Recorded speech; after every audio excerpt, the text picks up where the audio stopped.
আন্তরিকভাবে ধন্যবাদ এবং কৃতজ্ঞতা জানাতে চাই। তিনি এই কঠিন সময়গুলোতে আমাদেরকে যেভাবে নেতৃত্ব দিয়েছেন এবং নেতৃত্ব দিয়ে আজকে আমরা সাফল্য পেয়েছি এবং ইনশাআল্লাহ আগামী দিনগুলোতেও তার নেতৃত্বে আমরা জয়যুক্ত হয়ে জনগণের সমর্থন নিয়ে আমরা সরকার গঠন করতে পারি।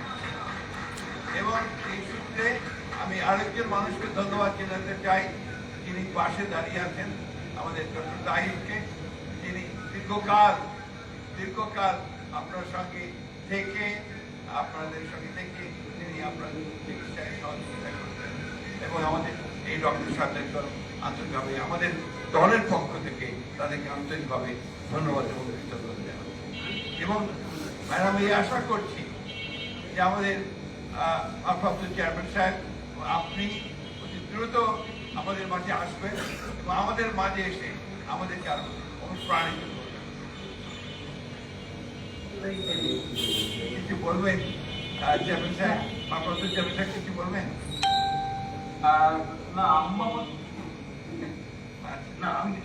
তাহলে আমরা কিন্তু ভাবিকে ধন্যবাদ দেন। কি ভাবিকে দেখতে পাচ্ছি না, তো দেখতে পাচ্ছি না, আমরা তো কথা বলতে পারছি না।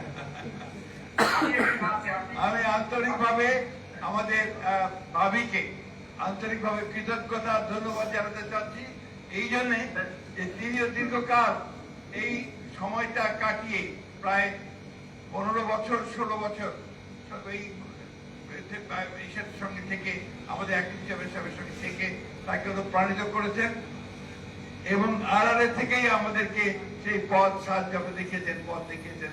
সেই জন্য তাকে আন্তরিক ধন্যবাদ এবং কৃতজ্ঞতা জানাচ্ছি এবং আশা করছি আপনিও আমাদের সঙ্গে এসে যোগ দেবেন আমাদের এই দেশকে রক্ষা করার যে সংগ্রাম, সেই সংগ্রামে।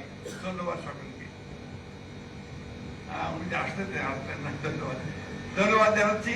ম্যাডাম এবারে আপনি অনুমতি দিলে আমরা সবাইকে একটু মিষ্টি মুখ করতে বলি আপনার তরফ থেকে।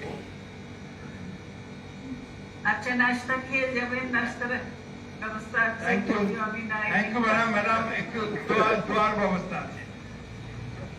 এখন দোয়া পরিচালনা করবেন। দোয়া